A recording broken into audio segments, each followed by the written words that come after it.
a hard hawk life for Tobias.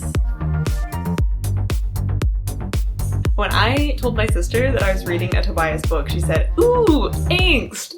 I've trained her well. But it's so true that Tobias books tend to be more emotionally complex than the average Animorph books. I would peg that as a symptom of there being about half as many Tobias books as the other narrators of the Animorph series. So there's just more emotional plots for him to get to compared to the number of books that he narrates. But this book sticks out in my mind as one that is particularly emotionally complex for Tobias and also for Jake. They kind of act as foils to each other in this book, and I will explain why. So, for the entire war, Jake's motivations for fighting the Yeerks have been pretty straightforward. He wants to A, free his brother Tom from the Yeerks, and B, keep his parents from being infested by the Yeerks. And in this book, Jake fails. Tom and his parents, totally infested now, and everyone knows that he's an Animorph and he has to skip town. He is devastated by this. His motivations are completely upended because he has failed them definitively. Tobias, on the other hand, though he didn't know it at the very beginning of the series, is the son of Elfangor, an alien war prince. For Tobias, fighting in this war is part familial duty and part duty to all the people of Earth.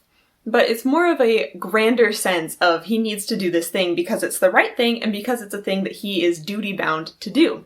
But in this book, Tobias's motivations also shift because he finds his lost-long mother who abandoned him because she had amnesia and blindness caused by a car accident, caused by a god, alien, etc. But the point is, in this book, Jake loses his family and has to find a more nebulous motivation to keep fighting, which he does struggle with, of defeating the Yeerks and winning the entire war, so eventually he might get to save his family.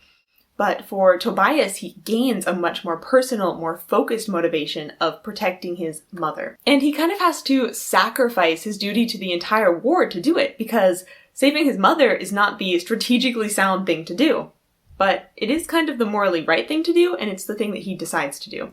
And this book is just so emotionally dense. I love the scenes where Tobias connects with his mother, and I love the scenes where Jake loses it because he's lost his family. And that's one of the things that I really love about the Animorphs series in general, because for children's media, like cartoons and these long series of chapter books, there's this thing where they are designed to be read or consumed in pretty much any order. There are a few books that you shouldn't read before other books, etc. But for the most part, you can read the Animorphs series in whatever order you want, and it'll make mostly sense.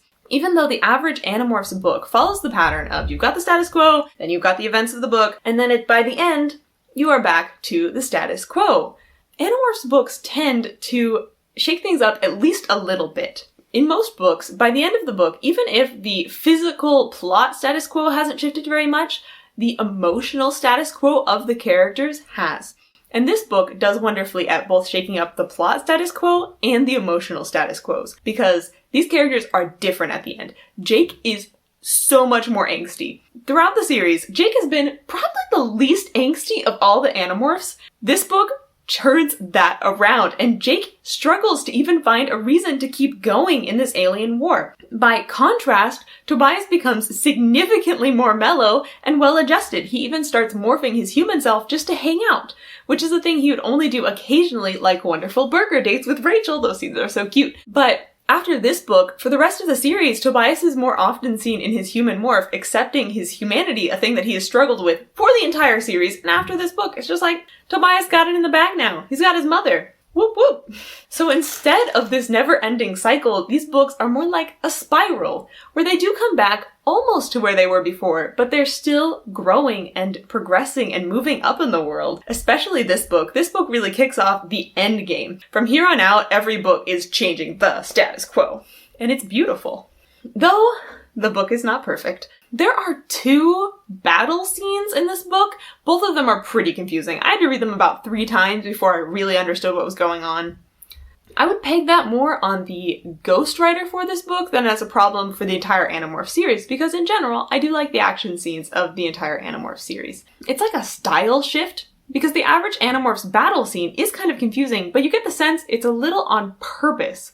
that the battle is confusing because it's chaotic, but you still understand what Visser 3 is up to, what the POV character is up to, the general layout.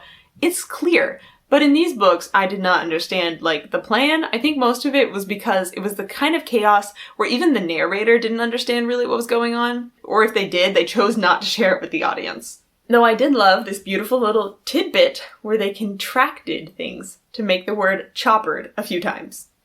Those are wonderful sentences. And another thing that I find interesting about my opinion of this book is I didn't really like how blatant the theming was.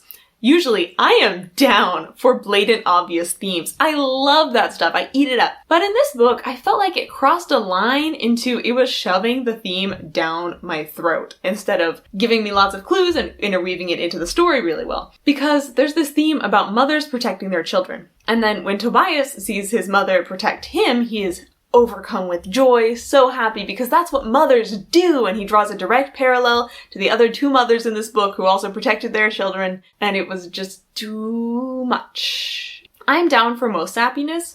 This just crossed a line for me, and I'm not quite sure what line exactly that was.